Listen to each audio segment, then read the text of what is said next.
Hay un lugar en el mapa donde la realidad oficial termina y empieza otra cosa. 11 usos horarios.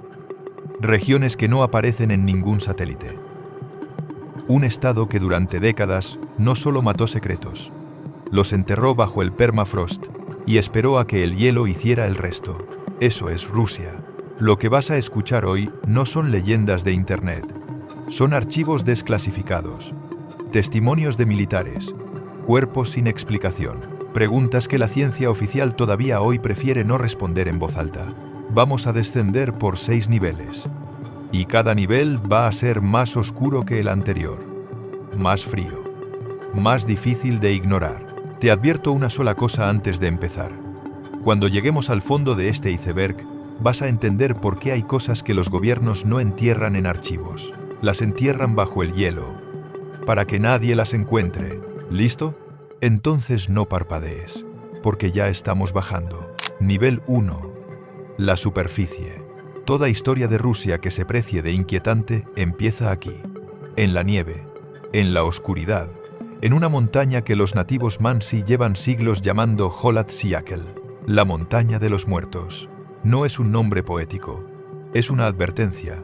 En febrero de 1959, 9 excursionistas expertos liderados por Igor Dyatlov acamparon en la ladera de esa montaña durante una expedición de esquí en los Urales del norte. Eran estudiantes universitarios, atletas entrenados, conocían el frío, conocían los peligros de la montaña, no eran novatos. Eso hace que lo que sucedió después sea todavía más difícil de explicar. Los rescatistas llegaron días después.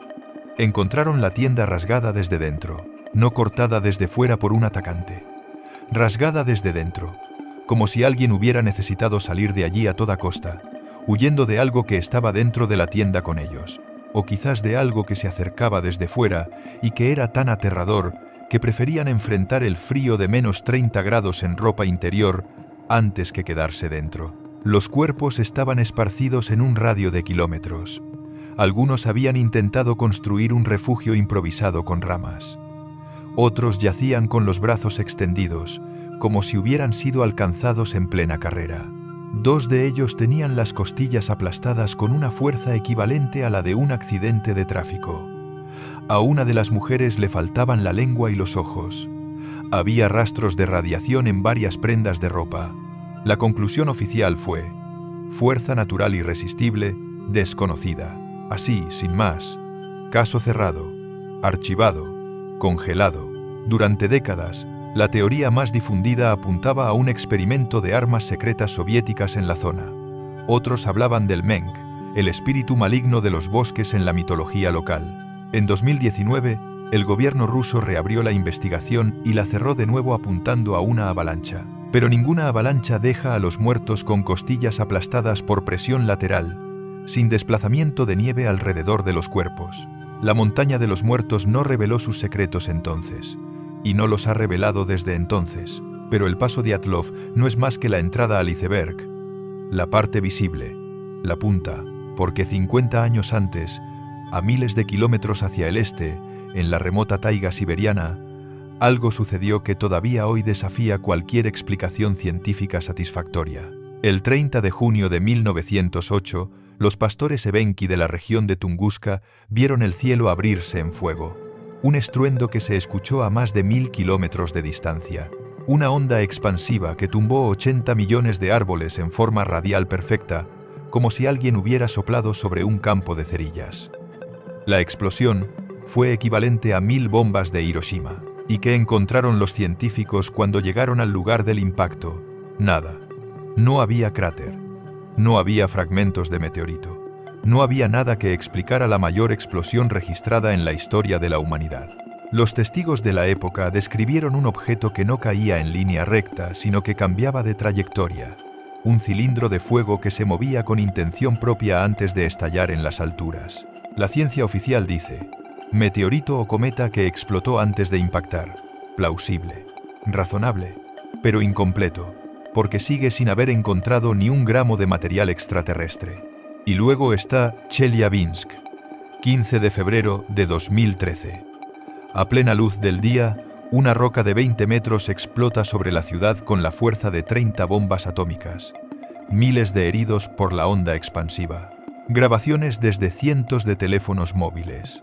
Y en varias de esas grabaciones, si las ralentizas, si las ves cuadro a cuadro, verás un objeto pequeño, veloz, casi invisible, que impacta al meteorito por detrás justo antes de su fragmentación, como si algo lo hubiera interceptado. Como si algo hubiera salvado a la ciudad de un impacto directo que la habría borrado del mapa.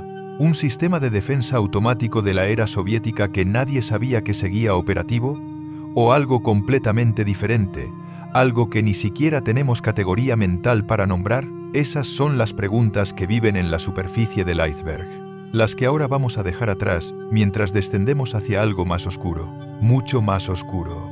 Nivel 2, las sombras de la cortina de hierro. Quiero que recuerdes este nombre. Grigori Mairanovsky. No aparece en los libros de historia que estudias en el colegio. No tiene estatua. No tiene calle. Pero en los archivos desclasificados del KGB tiene otro título. El Doctor de la Muerte. Bajo su supervisión, en los laboratorios de venenos del Estado soviético, prisioneros del Gulag fueron utilizados como cobayas humanas. Se les administraban gases inodoros, sustancias como la digitoxina, compuestos que la ciencia oficial ni siquiera había catalogado. El objetivo declarado en los documentos era estudiar la desintegración del yo, hasta qué punto la mente humana podía ser destruida y reconstruida a voluntad, hasta dónde llegaba la frontera entre una persona y un objeto. Esto no es una leyenda de Internet, está en los archivos, está documentado. Y ahora necesito que guardes ese dato, ese concepto de personas que son borradas, que son eliminadas del registro oficial como si nunca hubieran existido, porque te va a hacer falta para entender lo que viene ahora. Antes de Yuri Gagarin. Antes del 12 de abril de 1961.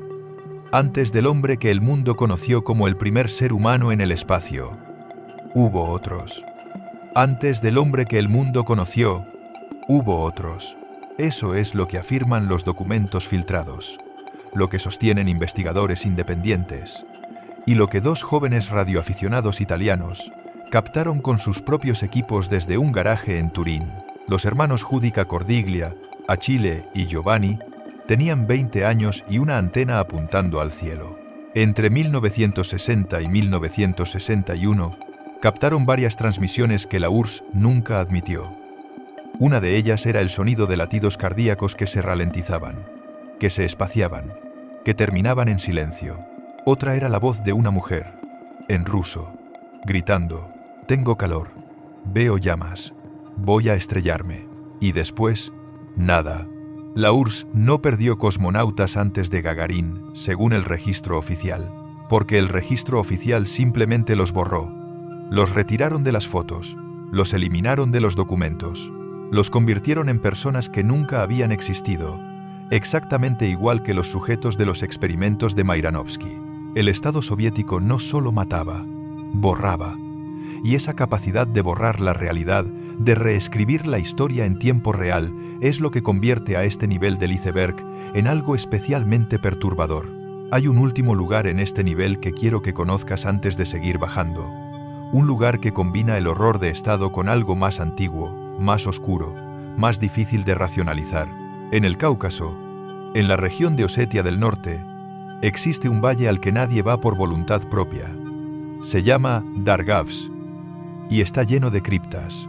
99 criptas de piedra, construidas hace siglos, donde durante las grandes epidemias medievales, los enfermos se encerraban voluntariamente con sus familias para esperar la muerte, para no contagiar a los demás, para morir juntos.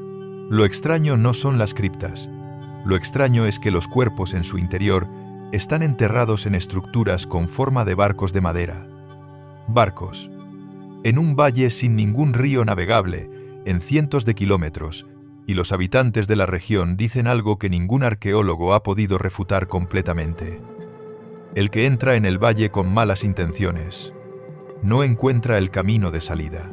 Anótatelo, porque la naturaleza de Rusia y sus secretos tiene ese patrón.